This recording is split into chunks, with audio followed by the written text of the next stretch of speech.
greatest digital asset ever created. I'm so glad I accumulated before the space got saturated. XRP the greatest digital asset ever created. Make the haters aggravated, get the spaceship activated. XRP the greatest digital asset ever created. I'm so glad I accumulated before the space got saturated. All right. What's goody? What's good, everybody? Welcome back to the channel where we talk about some XRP news. We talk about crypto in general. Let's get straight into it. If you have not heard about it already, XRP has a documentary that's coming out. It's called XRP Unleashed, and pretty much everybody who's everybody in the crypto space, especially XRP maximalists, whatever you want to call us, there's going to be a movie premiere for the documentary of XRP coming up. You can buy it in all these different cities and states. Atlanta, Georgia, Houston, Texas already sold out. In New York City, I will be attending one of these premieres, so if you know, you know.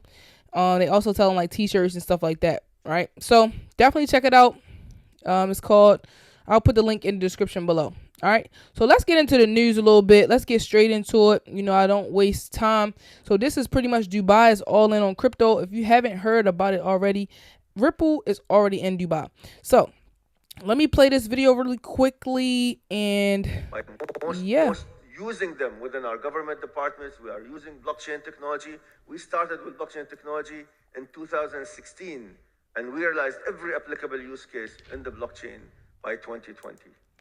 So not only we are early, we are all in. All in. So why now? There are different initiatives in Dubai that enable you as a crypto builder, a blockchain builder, a uniter of ecosystems to really hit the ground running. On the economic side, we have an initiative, a 10-year initiative that started in 2023, so last year, and it's a 10-year program to double the GDP. Doubling the GDP will need crypto, will need fintech, will need us to work together. The whole market cap for crypto is around 2 trillion, depending on the price, 2 trillion. We need to 10 times this, at least in the next 10 years, if not more. This is not going to happen with us working in isolation. This is going to happen with us working together. This is going to happen with us with initiatives like D33, which enable AI, blockchain projects, give you incentives, gives you things like a golden visa for gamers with a program called Dubai Program for Gaming. A golden visa, a 10-year visa for crypto developers, crypto founders, crypto funds.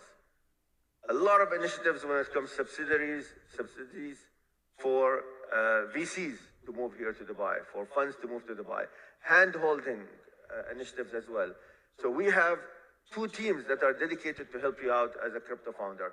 An explorations team that will help you move to Dubai and answer all your questions that have to do with, for example, crypto taxes, things like, where do I take my kids, which schools, I'm from a certain language in Europe or in Asia and I need a specific school, I'm a certain religion, I need a special school that really teaches my kids that religion and keep true to my culture and my religions and my values.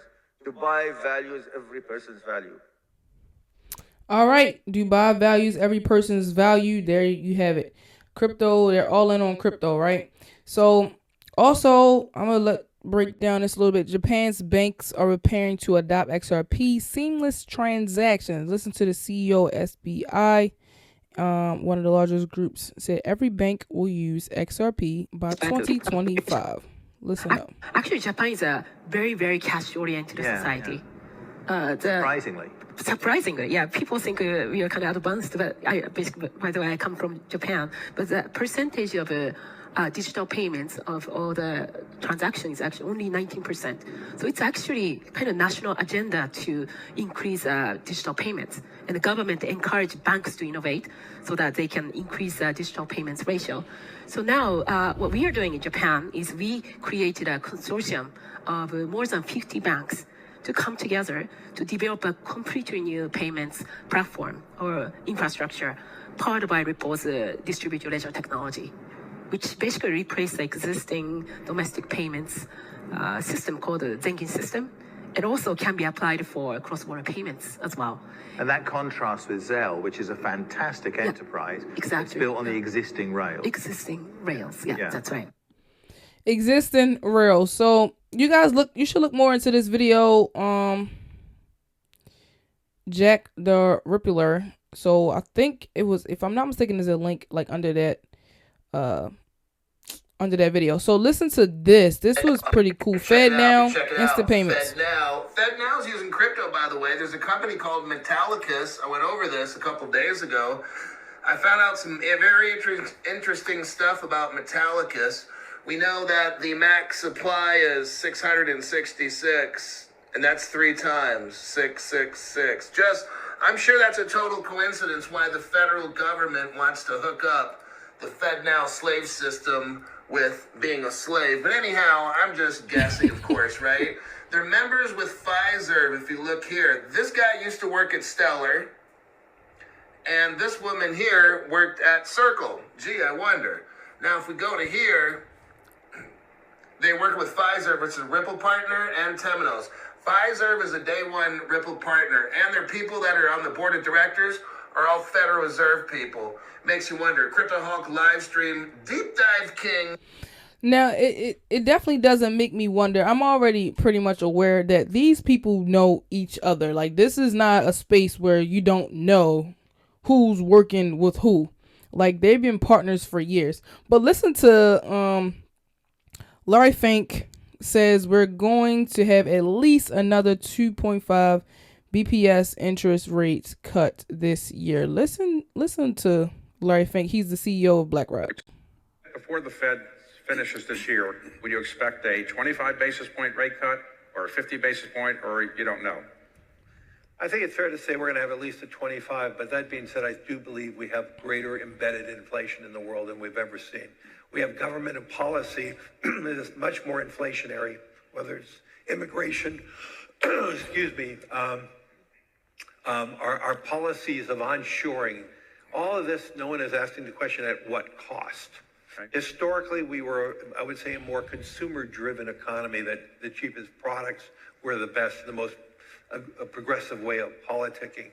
Today, I think we have governmental policies that are embedded inflationary. And with that being said, I think we're not going to see interest rates as low as people are forecasting. Before the Fed finishes this year, interest rates are going. I mean, it's, y'all see, we $35 trillion in U.S. debt. So the credit card debts for just humans is going out of this world. So it says Justin, Coinbase CEO Brian Armstrong demands new SEC chair withdrawal. I guess with Gary Gensler, they just trying to get Gary out of office and issues an apology to the American people. Let's move on to what I also have next. This is Elon Musk at a Trump campaign. I'm not really big into the politics, but it was just kind of interesting how Trump is in, I guess, crypto space now, and then now Elon Musk is at one of his pepper rallies. But yeah, but definitely, guys, make sure you are holding some type of gold, some type of silver. This is a website you can go onto to start buying and start setting up some to hedge against inflation, because it's going crazy, and your dollar, your purchasing power is going down. You literally, milk is to the sky high, like cereal sky high. So your purchasing power, if you're savers are losers, is what Robert Kiyosaki says. If you buying gold, silver, obviously your money will increase periodically as time progresses. Also, if you haven't done so already, I really highly encourage you to start investing into different assets as far as fintech or digital companies that you are invested in. Also, this is the company, not the coin. It's called Link to. I'll put my referral link at the bottom. I also wanted to get into this really quick before I go, they said Microsoft shareholders vote to buy Bitcoin. So listen to this clip for like 2 minutes real quick.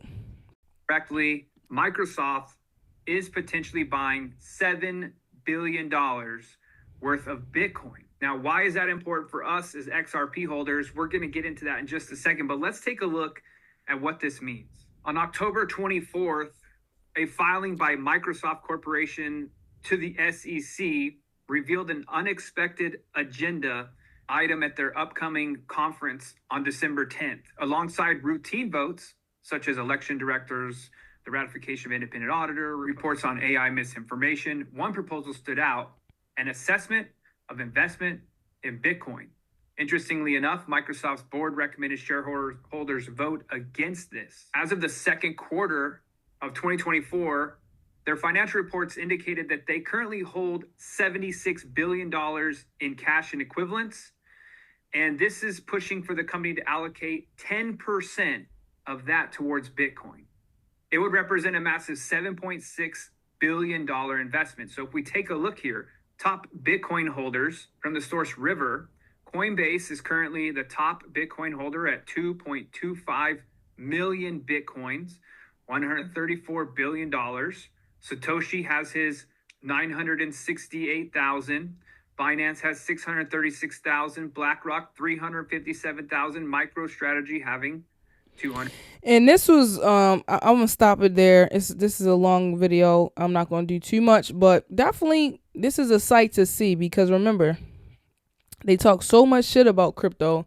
Now, obviously Coinbase is already a crypto exchange, but Satoshi was the quote unquote person who made it, and Binance is another crypto exchange. But BlackRock is on here. Grayscale is on here. You have the U.S. government on here. like they was the ones that was telling us it's a shitcoin. So, do your own research, guys. I'm not a financial advisor. Make sure you do your own due diligence, and hide your kids, hide your wife. I say that all the time. And make sure you buy some assets that's gonna triple X your money. All right, I'm out of here. Peace.